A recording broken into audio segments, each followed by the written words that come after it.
Deuxième partie de notre émission avec Territoire d'Info, la presse quotidienne régionale, les télés locales de France, le réseau Via Télévision, les Indes radios, 130 radios territoriales qui sont nos partenaires et TV5 Monde. Et l'invité politique en direct sur ce plateau ce matin, c'est Yann Brossa. Bonjour. Bonjour. Merci d'être avec nous. Vous êtes tête de liste du Parti communiste aux élections européennes. Pour vous interroger à mes côtés ce matin, la spécialiste politique de Public Sénat, Oriane Mancini. Bonjour Oriane. Bonjour. Et bonjour Stéphane Vernet. Vous dirigez le bureau parisien de Ouest France, le premier quotidien francophone du monde. Merci d'être là. Yann Brossa, votre interview sera retransmise sur les sites vidéo de la presse quotidienne régionale à partir de 10h30 ce matin. Ce sont nos partenaires. Avant d'examiner l'actualité en France, Yann Brossa, la situation au Venezuela que l'on vient de voir en images. Donc le principal opposant à Nicolas Maduro s'est autoproclamé président par intérim. Est-ce que vous-même, vous le reconnaissez comme tel ? Jean-Luc Mélenchon, lui, a dénoncé une tentative de coup d'État contre Maduro. Est-ce qu'il a eu raison ?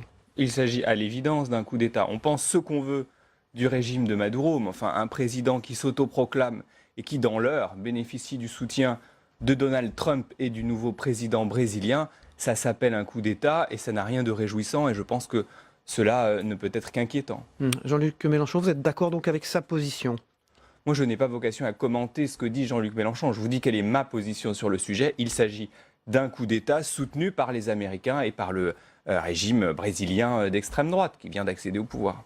On passe à l'actualité. Oriane Mancini. Oui, un retour en France. Emmanuel Macron sera dans la Drôme aujourd'hui. 3e rencontre avec les maires, mais pas seulement. Il va aussi rencontrer des personnes âgées, des jeunes du service civique. Est-ce que vous approuvez ce changement de méthode ? D'abord, je pense que c'est inévitable, mais on ne va quand même pas s'extasier parce que le président de la République rencontre des Français. Après tout, ça fait quand même partie de son travail. Encore heureux que le président de la République puisse dialoguer avec des jeunes et avec des personnes âgées, alors même qu'il y a dans notre pays depuis maintenant des semaines une crise sociale, politique extrêmement puissante avec le mouvement des Gilets jaunes, largement soutenu par la population d'ailleurs. Donc vous dites ça y est, il écoute enfin le pays ? Je ne dis pas cela. Et je pense que le problème, ça n'est pas qu'écouter. Le problème, c'est prendre en compte. Parce que c'est toute la difficulté à laquelle nous sommes confrontés depuis maintenant des semaines. C'est que le président de la République entend un certain nombre de choses. Mais après tout, il en avait déjà entendu au cours des mois passés. Mais ne prend pas en compte la colère sociale qui s'exprime partout dans le pays. Et il y a de grandes questions qui restent béantes.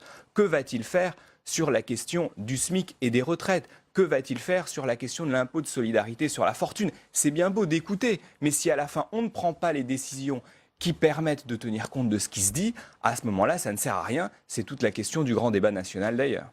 Vous-même, vous avez participé à l'un de ces débats ou vous avez l'intention de le faire ? J'ai l'intention de le faire. Et d'ailleurs, les élus communistes participent à ce grand débat national. Et partout où ils sont élus, ils ouvrent des cahiers de doléances et ils permettent ainsi que la parole se libère. Moi, je ne suis pas sur une ligne qui consistera à dire qu'il faut boycotter tout ça. Je pense que les Français ont des choses à dire, que la participation assez nombreuse à ces débats témoigne du fait qu'ils ont envie d'y participer.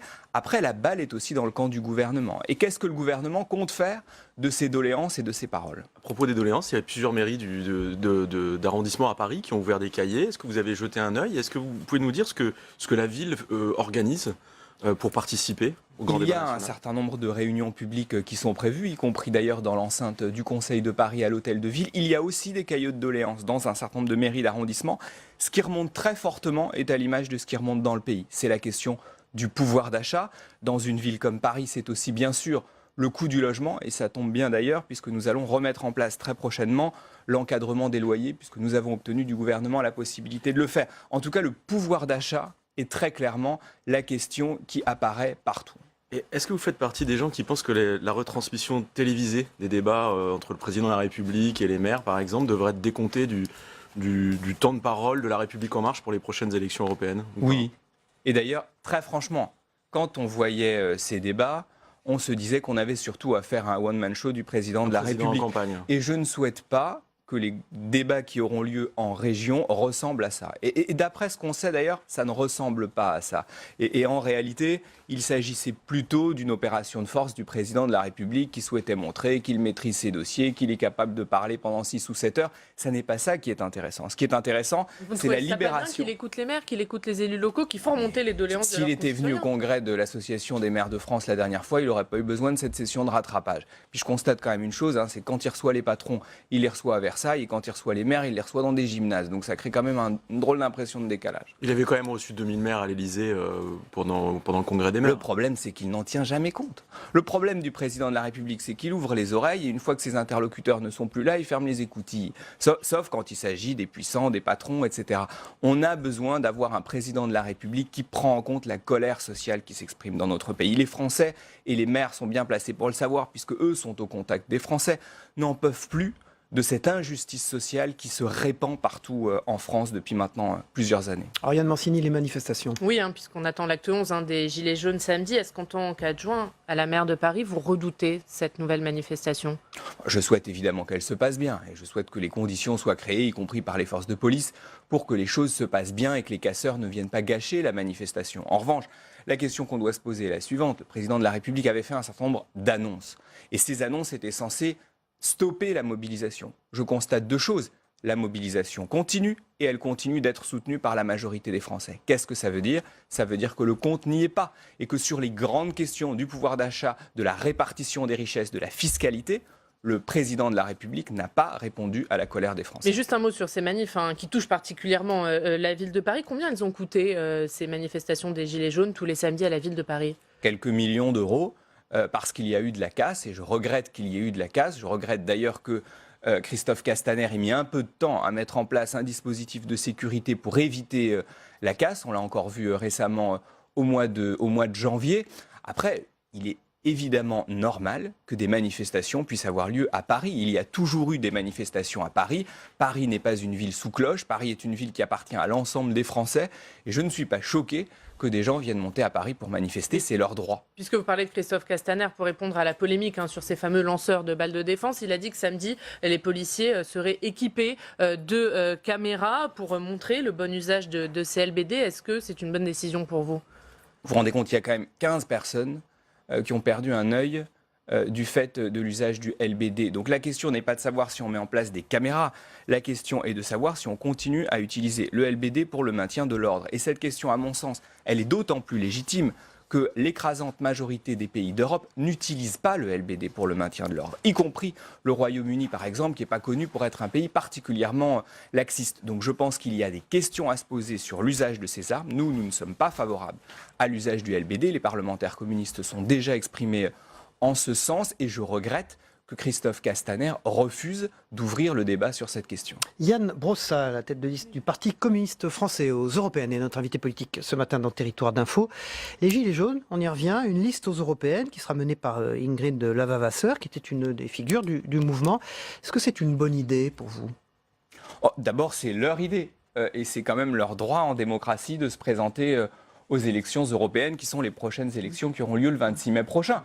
Donc je leur dis welcome. C'est problématique pour débattra. vous tout de même. Non, ça n'est pas problématique. Et d'ailleurs, je trouve un peu ridicule ces forces politiques qui ont soutenu la mobilisation des Gilets jaunes et qui maintenant ont l'air de s'inquiéter que des listes Gilets jaunes soient présentes aux élections européennes. C'est la démocratie, c'est normal. Après, j'ai hâte de découvrir leur programme et de pouvoir débattre avec eux de leur programme. Parce qu'une élection, c'est une confrontation de programmes. Pour l'instant, il y a une liste et donc j'attends le débat sur le fond. C'est welcome sur votre liste ? D'abord, il y en aura effectivement sur notre liste. Vous avez raison de le dire. Notre liste sera largement ouverte à l'ensemble des mobilisations sociales. Celle des Gilets jaunes, mais pas seulement. Il y aura aussi des blouses blanches, des cols bleus, des stylos rouges.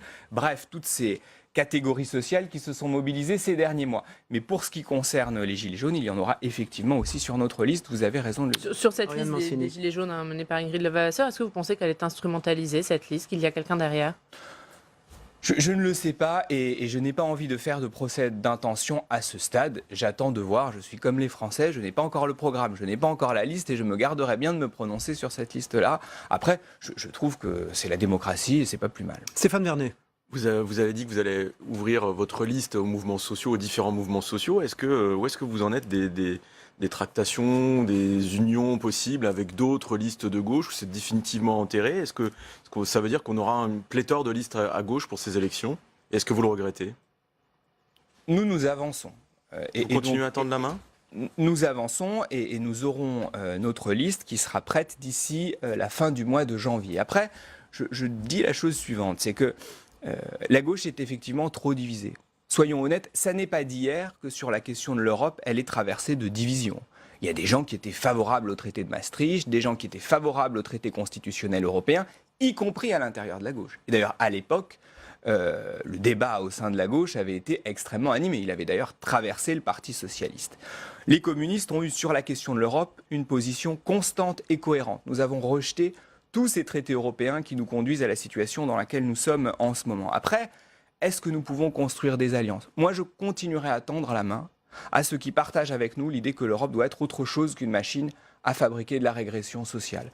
Donc je serai toujours à Jean-Luc Mélenchon, à Benoît Hamon. Moi, je continuerai à tendre la main parce que je ne me résous pas à l'état d'éparpillement dans lequel la gauche se trouve aujourd'hui. Tendre la main, ça veut dire quoi? Ça veut dire que vous pourriez vous effacer derrière Jean-Luc Mélenchon, derrière Benoît Hamon? Ça veut dire que c'est à eux de vous rejoindre? Ça veut dire continuons à travailler au rassemblement. Moi, je ne me résous pas à cet état-là. Est-ce que ça fonctionnera dès les élections européennes? Je ne le sais pas. Mais de toute façon, il va bien falloir reconstruire dans notre pays une gauche qui tienne la route et qui soit moins divisée qu'elle ne l'est aujourd'hui. Sinon, cela signifie que nous permettons à Emmanuel Macron d'être dans un match avec l'extrême droite. Et je ne veux pas que 2022 ressemble à 2017. On a quand même oublié qu'en 2017, la gauche a été éliminée du second tour de l'élection présidentielle. On a banalisé cet événement. Or, ça n'est pas un événement banal et je ne veux pas qu'il se reproduise parce que sinon, ça veut dire qu'on va continuer comme aujourd'hui. Le rassemblement, c'est bien, mais il faudra une seule tête de liste. Donc, je repose ma question. Est-ce que vous êtes prêt à vous effacer? Ou est-ce que vous dites à Benoît Hamon, à Jean-Luc Mélenchon, rejoignez-moi, c'est moi qui serai tête de liste? On a déjà du mal à se retrouver autour d'une table. Donc commençons par discuter et par nous retrouver autour d'une table. On discutera du reste après. Commençons par discuter du fond et de nos orientations sur les enjeux européens. C'est déjà beaucoup. Stéphane Vous Vernet. avez cité Benoît Hamon et la France Insoumise, mais ni le Parti Socialiste ni les Verts, le temps des grandes alliances comme ça, c'est terminé. Avec eux, il n'y a pas de... Parce que les élections qui se profilent sont des élections européennes. Et j'ai la faiblesse de penser, j'ai peut-être tort, mais qu'aux élections européennes, on va parler d'Europe.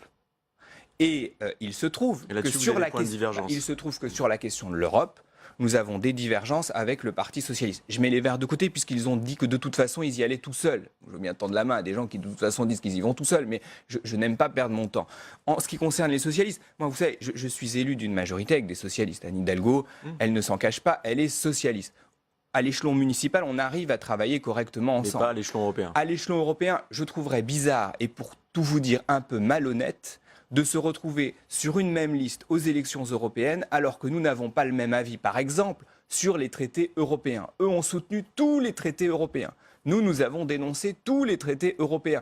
Donc si du jour au lendemain, tout le monde se mettait d'accord parce qu'on aurait trouvé une formulation de synthèse sur un coin de table, ce serait ridicule et ça ne serait pas honnête vis-à-vis des électeurs. Moi, j'aime l'honnêteté et la sincérité en politique et je crois que c'est ce qui fait aussi notre force. Donc pas d'accord avec Olivier Faure pour ces européennes, on l'a bien compris. On va passer à l'actualité économique, puisqu'on vient d'apprendre que Carlos Ghosn avait officiellement démissionné de la tête de Renault. Conseil d'administration ce matin à 10h pour le remplacer. Le tandem Thierry Bolloré, Jean-Dominique Sénard va lui succéder. Est-ce que vous êtes inquiet pour l'avenir de Renault ? En tout cas, moi, je souhaite que Renault puisse avoir un bel avenir. Il reste que on ne pouvait pas imaginer une espèce d'impunité pour Carlos Ghosn.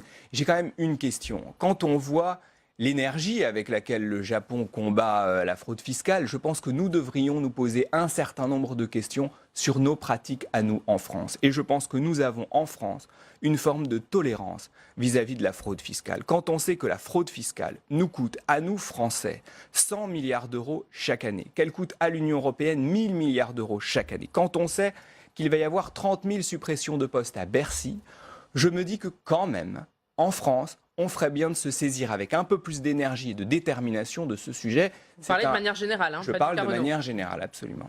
Stéphane Vernet. La question de la privatisation d'aéroports de Paris, de la Française des Jeux, se pose. Elles sont dans le projet de la loi Pacte examiné au Sénat la semaine prochaine. Le groupe communiste a également déposé une proposition de loi concernant la renationalisation des autoroutes. Est-ce que vous demandez à l'État de renoncer à ces différentes privatisations ? Bien sûr. Et on voit bien qu'on est dans une espèce de fuite en avant avec ce gouvernement qui consiste à déshabiller l'État et à le retirer de secteurs qui sont absolument structurels. Et je pense que nous avons plus que jamais besoin d'avoir aujourd'hui un État qui soit puissant et un État qui maintienne dans le giron public ces secteurs qui sont des secteurs stratégiques. On a par ailleurs en ce moment quand même un mouvement des Gilets jaunes qui partout réclame le retour de l'État, le retour des services publics, y compris des services publics de proximité. Et on a affaire à un gouvernement qui fait tout le contraire. Comment vous faire entendre sur ces Puis les questions ? autoroutes quand même. Quand on voit qu'en ce moment, le gouvernement, enfin Elisabeth Borne, ministre des Transports, est en train de mendier auprès des sociétés concessionnaires d'autoroutes pour leur demander de ne pas augmenter les tarifs, quand on sait la raquette qu'il y a eu dans ce secteur depuis maintenant des années, on se dit que la privatisation des autoroutes a effectivement été un véritable scandale. Alors la concession des autoroutes plus que la privatisation, mais vous savez très bien que ça coûterait très cher à l'État de revenir sur cette concession. Où l'État va trouver l'argent ? Non mais d'accord, mais enfin d'abord pourquoi est-ce qu'on a privatisé ? Pourquoi est-ce qu'on a privatisé ? Pourquoi est-ce qu'à l'époque, je crois que c'était Villepin qui était Premier ministre à ce moment-là, pourquoi le choix a été fait de privatiser ? Enfin de concéder au privé. On a concédé à des sociétés privées. Pour quelle raison ? Qui est-ce qu'on a vendues. enrichi ? Qui est-ce qui s'est gavé sur le dos des automobilistes français pendant toutes ces années ? Il y a des forces politiques qui, à l'époque, ont dit non, qui, à l'époque, s'y sont opposées. Les communistes, à ce moment-là, avaient raison avant les autres. Et si on les avait écoutés, on n'aurait pas eu ce racket et cette perte de pouvoir d'achat pour les automobilistes. Dernière question, Stéphane Vernet. Une question d'actualité. Vous êtes adjoint au logement à la ville de Paris. On est en plein hiver, il neige. Est-ce que vous pouvez nous dire où est-ce qu'on en est sur l'hébergement d'urgence, l'accueil des personnes sans domicile fixe ? Comment ça se passe cette année ? D'abord, il y a eu, et heureusement, 3000 créations de places d'hébergement supplémentaires pour l'hiver, ce qui fait que Paris compte aujourd'hui 5 places d'hébergement pour 1000 habitants, ce qui est un record qui n'avait jamais été atteint. Nous avons aujourd'hui mobilisé tous les espaces qui appartiennent à la ville de Paris et qui sont mobilisables pour faire de l'hébergement d'urgence. Est-ce que pour autant cela suffit ? À l'évidence, non. Et je souhaite que l'ensemble des départements, notamment des départements de la Petite Couronne, et je ne vise pas la Seine-Saint-Denis et le Val-de-Marne qui sont déjà au taquet, soient mobilisés comme Paris est mobilisé. Les Hauts-de-Seine notamment. Vous savez, nous, la ville de Paris, nous sommes propriétaires d'un terrain à Neuilly-sur-Seine. Nous avons d'ores et déjà dit que nous sommes disponible pour qu'il soit utilisé pour faire de l'hébergement d'urgence. Eh bien, j'aimerais par exemple que ce terrain soit mobilisé. Yann Brossa, la confiance dans les médias est à son plus bas historique selon le baromètre Lacroix-Cantar. Tout le monde y passe, la télévision, les radios, la presse écrite, tout le monde baisse. Est-ce que ça vous inquiète, vous ?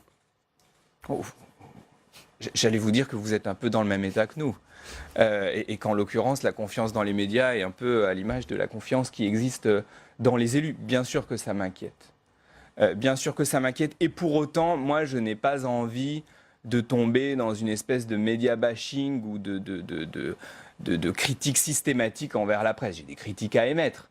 Mais le lynchage auquel on a assisté depuis quelques semaines envers les journalistes est quelque chose qui m'inquiète. Et je ne veux pas, moi, à mon tour, nourrir cette espèce de climat-là.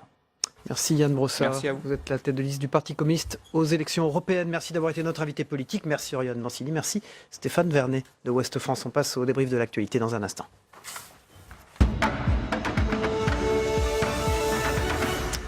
Voilà, Yann Brossa quitte ce plateau. Merci. Au revoir. Au revoir. Et font leurs entrées. Ils étaient dans la première partie de cette émission. Jérôme Cordelier, rédacteur en chef des éditions locales du Point. Rebonjour. Et rebonjour Pascal Jalabert, du groupe EBRA, vous représentez le Dauphiné libéré sur ce plateau. D'ailleurs, Emmanuel Macron est dans la Drôme et il va déjeuner avec Laurent Wauquiez. Comment ça s'est aménagé cette rencontre ? Je crois que c'est l'Élysée qui a proposé à Laurent Wauquiez en tant que président de région. Courtoisie républicaine. Voilà, courtoisie républicaine. Je rappelle que c'est quand même pas en tant que président de LR, mais en tant que président de région qu'il le rencontre. C'est quand même la plus grande région de province, enfin, en termes de PIB, pas de superficie. L'Occitanie est un peu plus grande, avec quand même 12 départements, avec aussi des problématiques très différentes d'un secteur à l'autre. Hein. Vous avez du très rural, que ce soit en Ardèche, dans le Cantal. Vous avez la Drôme qui est en effet un concentré de rural, de zones de passage et puis d'urbain. Vous avez l'agglomération lyonnaise, Grenoble, des problématiques de montagne. Donc c'est une région où il y a beaucoup de sujets. D'ailleurs, c'est un concentré de France. Oui, voilà, c'est un concentré de France. C'est d'ailleurs assez marrant parce que quand on fait des moyennes, Rhône-Alpes, Auvergne-Rhône-Alpes est toujours dans la moyenne nationale. Donc ils sont toujours au milieu. Représentatif. Voilà, c'est très représentatif, quel que soit le sujet. Donc moi, à mon avis, il était légitime qu'il voie Laurent Wauquiez. Alors on connaît Laurent Wauquiez. Je crois que quand même, il va lui porter les sujets qu'il connaît très bien et dont il parle depuis longtemps.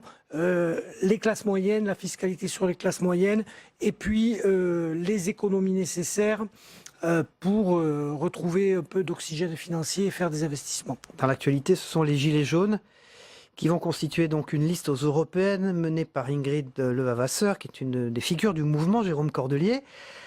Ils vont prendre à tout le monde, au fond. Les Gilets jaunes, vous voulez dire ? Oui, bien sûr, ils vont monter une liste. Bon, il fallait s'y attendre. Hein. Il y en a une, il y en aura peut-être d'autres. Yann Brossa vient de dire qu'il y aurait des Gilets jaunes sur la liste communiste. Il y aura des Gilets jaunes sur d'autres listes, évidemment.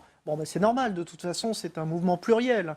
Donc, c'est pas un mouvement qui peut être cantonné. Alors la question est pourquoi ils vont prendre aux communistes, pourquoi ils vont prendre au Rassemblement National, ils vont prendre aux Ex-Front National, formations. pourquoi ils vont prendre à tout le monde? Ils vont prendre aux formations qui canalisent un peu la colère, hein, qui surfent sur le 13% des voix, ils sont crédités à ce jour pour la liste européenne. Oui, alors on est loin, hein, on est encore loin du scrutin. Il va quand même y avoir une campagne. Tout ce monde va aller sur les plateaux télé. Nous allons les interviewer.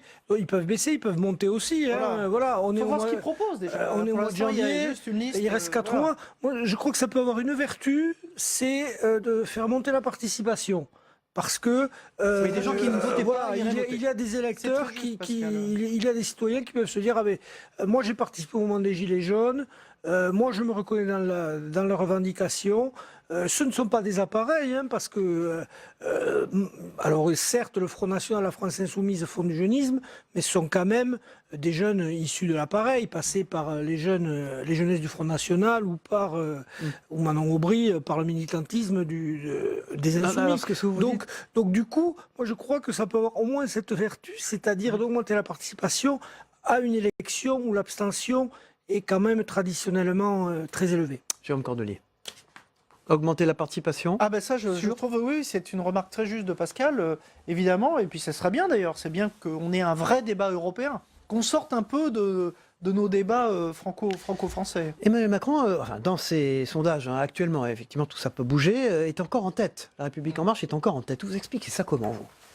Eh bien, écoutez, je pense que la séquence de communication, il a bien repris la main, hein, là, de manière communication, faut le dire quand même. Hein. C'est vrai qu'il y a eu un moment où on sentait qu'ils subissaient l'événement et qu'ils étaient un petit peu, ils savaient pas trop comment trouver une issue.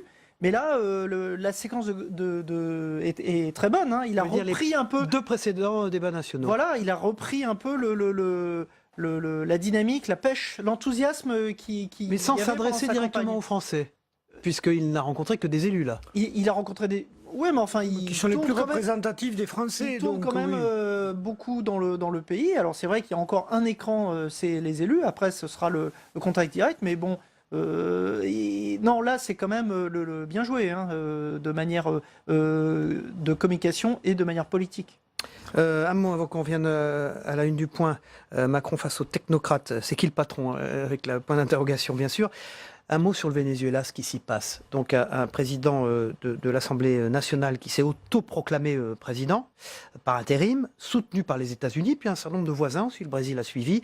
La France réserve sa position et consulte ses alliés européens. Pascal Jalbert, ça sent la révolution. Ça sent la révolution, et puis surtout, c'est quand même un peu embêtant de voir un pays qui a une forte ressource pétrolière. Hein. Il faut le rappeler à nos téléspectateurs. C'est un pays qui a du potentiel. C'est un pays qui a des chefs d'entreprise, des universitaires. et une chape de plomb semble avoir été mise sur tout ce potentiel avec des inégalités criantes et un gouvernement, donc Maduro, qui verse dans la répression et la dictature. Il faut appeler les choses par leur nom. Donc du coup, il est urgent de trouver une vraie solution démocratique. Je crois que les Vénézuéliens ont déjà démontré qu'ils étaient matures démocratiquement. Jean-Luc Mélenchon, ça doit vous avez pouvoir vu, s'arranger, oui. a dénoncé la tentative de coup d'État. Yann Brossa, leader communiste aux européennes, est sur cette ligne-là aussi. Il ne reconnaît pas le président par intérim. Oui, ils ne reconnaissent pas le président par intérim. Moi, je crois que sur ces sujets, ils auraient intérêt à être plus modestes. Oui. Jean-Luc Mélenchon sur le Venezuela aurait tendance à... voilà. On a publié un excellent reportage, je crois, pardon de le dire, de notre envoyé spécial Claire Magnal sur le Venezuela la semaine dernière, qui est assez édifiant, qu'on peut retrouver sur le point.fr d'ailleurs. Alors, pour terminer, le point, 3 couvertures. 3 unes. Alors évidemment, la une sur Emmanuel Macron face aux technocrates, c'est qui le patron, c'est amusante d'ailleurs. Et ensuite, il y a Boulogne et Nîmes. Alors Boulogne, c'est la bataille des transports qui se joue, et Nîmes, ce sont les tribus. Pourquoi ? Vous savez, c'est une manière un peu ludique de rentrer dans l'actualité de la ville.